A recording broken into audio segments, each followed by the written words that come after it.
Topic रहेगा आप लोगों का natural vegetation and wild life. Natural vegetation,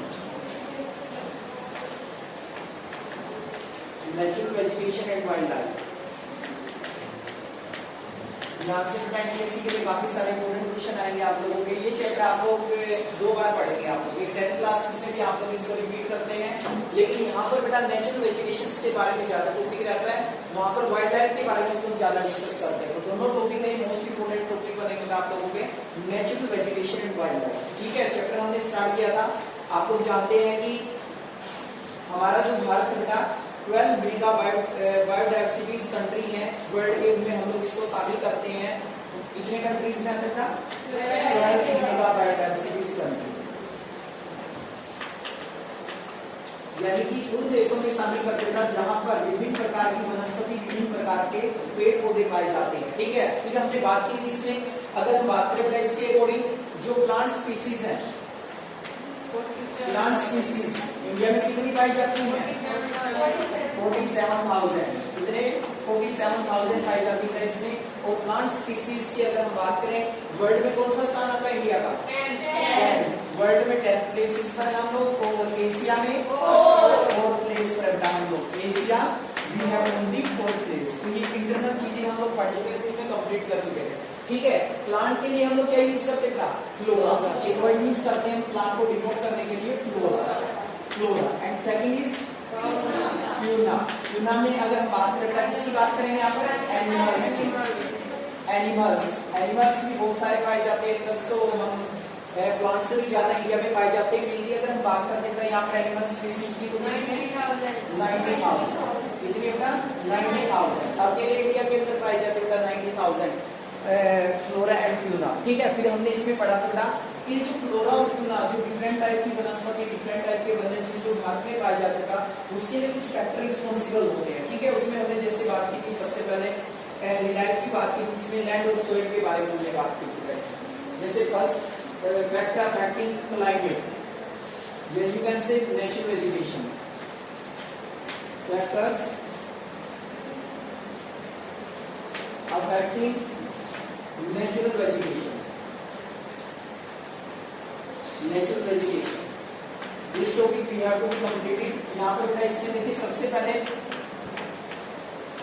life के अकॉर्डिंग अगर हम बात करते हैं, इसमें लैंड एंड सोइल, 2 फैक्टर यहाँ पर हमने किए थे, लैंड एंड सोइल। अब देखिए सबसे पहले नेचुरल वेजिटेशन का मीनिंग क्या होता है?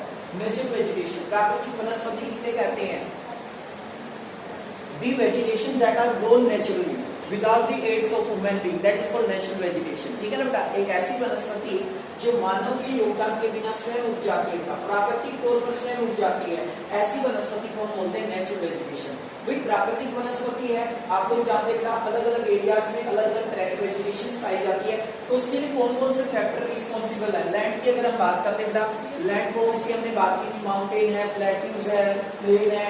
प्लेन को तो हम ज्यादातर डोमिनेटेड करते हैं एग्रीकल्चर के लिए। ठीक है, अगर हम बात करें बेटा प्लेट्यूज की और माउंटेन एरियाज के अंदर, माउंटेन में ज्यादातर कोनिकल ट्रीज पाए जाते हैं, कोनिकल वेजिटेशन पाई जाती है। सोइल्स की बात करते हैं तो there are mainly 6 type of soil that we have to be find in India. 6 प्रकार की मिट्टियां भारत में पाई जाती है।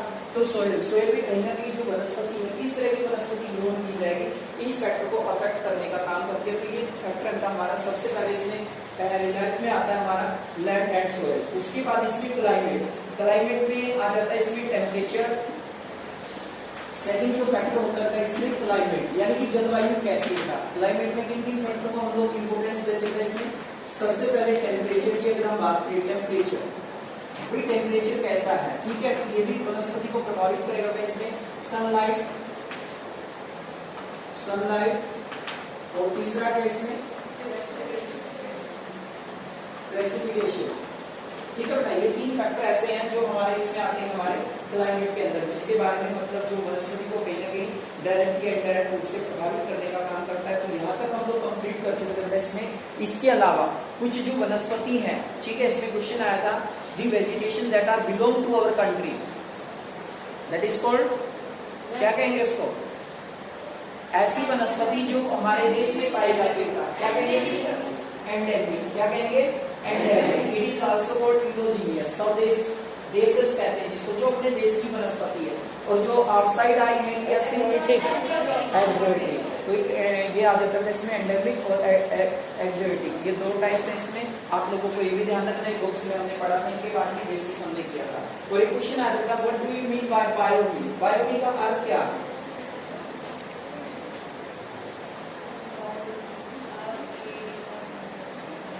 Biome different type of vegetations and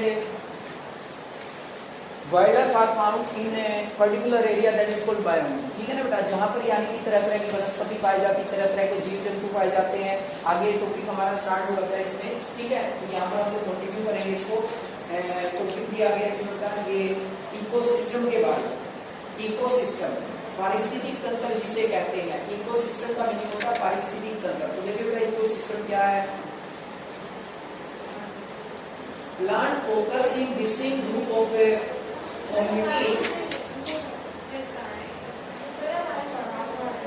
उसमें नहीं किया गया क्या? देख लो बेटा, इसमें थोड़ा सा बता दे तो बेसिक समझ के बारे में। ठीक है, कंप्लीट इकोसिस्टम पारिस्थितिक तंत्र को कहते हैं इकोसिस्टम, यानी कि जो डिफरेंट टाइप्स के जो पेड़ पौधे पाए जाते हैं, वाइल्ड लाइफ पाई जाती है, वन्य जीव पाए जाते हैं, वो आपस में एक दूसरे के साथ इंटरकनेक्टेड है, यानी कि बहुत सारी एक्टिविटीज को करने के लिए वो एक दूसरे के ऊपर निर्भर रहते हैं, प्लांट एनिमल्स। ठीक है, दोनों में उसी को हम लोग बोलते हैं पारिस्थितिक तंत्र या इकोसिस्टम के नाम से उसे जानते हैं। सर कुछ न्यू बुक्स उसमें नहीं दिया गया टॉपिक, देखो इसमें क्या होता है ecosystem. Plants occur in distinct group of community in area having smaller climate condition. The nature of the plant in an area to large extent determine the animal life of that area। कहते हैं कि जो nature होती है हमारी plants का जो nature होता है किस एरिया में कैसे प्लांट्स पाए जाते हैं, to a large extent determine the animal life of that area. कहते हैं कि जो प्लांट्स होते हैं वही वन्य जीवों के जीवन को निर्धारित करते हैं, यानी कि जो वन्य जीव होते हैं मान लीजिए कि पेड़ पौधे कम बेटा तो वहां पर कम वन्य जीव पाए जाएंगे, लेकिन जहां पर पेड़ पौधे बहुत ज्यादा होते हैं, वन्य जीव बहुत ज्यादा, पेड़ पौधे ज्यादा है, वन ज्यादा है, तो वहां पर वन्य जीव भी बहुत ज्यादा मात्रा में पाए जाते हैं।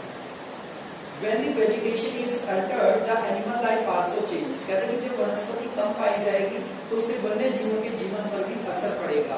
All the plants and animals in any area are interdependent and interrelated to each other in their physical environment। कहते हैं कि जितने भी प्लांट्स होते हैं, जितने भी एनिमल्स होते हैं, वो इंटरडिपेंडेंट होते हैं एक दूसरे के ऊपर, या इंटररिलेटेड होते हैं, एक दूसरे के साथ जुड़े होते हैं फिजिकल इन्वायरमेंट के साथ।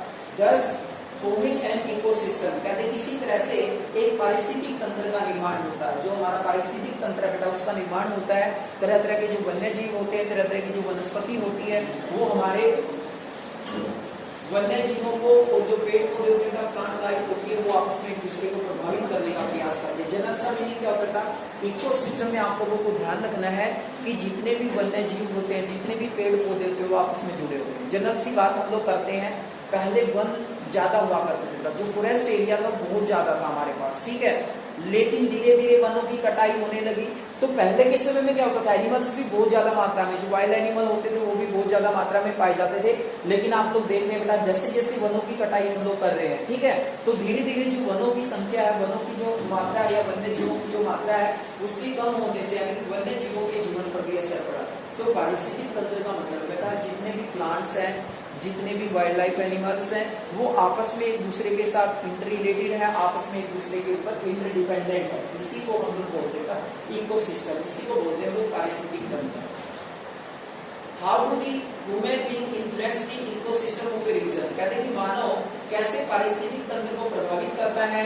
दे utilise the vegetation and wildlife. कहते हैं कि जो मनुष्य है वो वनस्पति का और वन्य जीवों का अपने जीवन में प्रयोग करता है। The greed of human being led to over utilization of these resource. लेकिन मानव लालच में आ गया है और संसाधनों का ज्यादा प्रयोग करने लगा है। They cut the tree and kill the animals, creating ecological imbalance। कहते हैं कि उसने पेड़ पौधों को काटना शुरू कर दिया है, एनिमल्स को मारना शुरू कर दिया है, जिसके परिणाम स्वरूप हमारा जो इकोसिस्टम है बेटा, इकोलॉजिकल जो सिस्टम है वो इम्बैलेंस हो गया है। As a result, some of the plants and animals have reached the verge of extinction। कहते हैं कि बहुत सारे एनिमल्स और पेड़ पौधे बेटा बिल्कुल लुप्त होने की कगार पर, बिल्कुल गायब हो गए हैं। Do you know that very large ecosystem of land having different type of vegetation and animal life is called biomy। ये आगे फिर इसमें क्वेश्चन अपना देखिए, इसमें अंडरलाइन करेंगे इसको। बायोमी इंपोर्टेंट क्वेश्चन बनता है बेसिक स्टूडेंट्स के लिए। बायोमी का मीनिंग क्या होता है? A very large ecosystem on land having different type of vegetation and animal life is called biome. कहते हैं कि जो हमारा इकोसिस्टम होता है लैंड के ऊपर, उसमें तरह तरह के वन्य जीव पाए जाते हैं, तरह तरह की वनस्पति पाई जाती है, उसी को हम लोग क्या कहते हैं, बायोमी कहते हैं। यानी कि जो वन्य जीव पाए जाते हैं, पेड़ पौधे पाए जाते हैं, हमारी लैंड के ऊपर तरह तरह की डिस्टिंक्ट टाइप ऑफ वेजिटेशन जो पाई जाती है, उसी को हम लोग बायोमी कहते हैं, उसी को बायोमी कहा जाता है। The biomes are identified on the basis of plants. कहते हैं कि प्लांट्स के आधार पर हम लोग बायोमी को आइडेंटिफाई करते हैं या बायोमी की पहचान करते हैं। तो ये तो बेटा इसमें बायोमी, बायोमी का मतलब जो डिफरेंट टाइप ऑफ वेजिटेशन और वाइल्ड लाइफ पाए जाते हैं उनके ऊपर दैट इज कॉल्ड बायोमी, इसी को हम लोग बायोमी कहते हैं। अब बात आती है इसमें टाइप ऑफ वेजिटेशन के बारे में, यानी कि जो वनस्पति है, types of vegetation, type of vegetation यानी कि डिफरेंट टाइप की जो वेजिटेशन वनस्पति जो भारत में पाई जाती है। सबसे पहले tropical evergreen forest, tropical evergreen, tropical evergreen forest सबसे पहली वनस्पति में ट्रॉपिकल एवरग्रीन फॉरेस्ट, यानी कि ये वो होते हैं, नाम से स्पष्ट हो जाता है इसमें एवरग्रीन, जो हमेशा हरे भरे रहते हैं। They do not set there leaves in any season, कोई भी सीजन है बेटा ये अपनी पत्तियां नहीं गिराते, इन वनों को हम लोग बोलते हैं ट्रॉपिकल एवरग्रीन फॉरेस्ट, ठीक है। यानी कि हमेशा हरे भरे दिखाई देते हैं, किसी भी सीजन में they do not set there leaves, ये अपने पत्तों को नहीं गिराते। आप लोग जानते हैं कि पतझड़ का जो मौसम आता था तो उसमें ज्यादातर पेड़ पौधे होते हैं अपनी पत्तियां गिरा देते हैं कुछ समय के लिए, ठीक है। लेकिन ये जो पेड़ पौधे होते हैं ये अपनी पत्तियां नहीं गिराते, ये हमेशा हरे भरे रहते हैं, इसलिए हम लोग बोलते हैं एवरग्रीन फॉरेस्ट। उसके बाद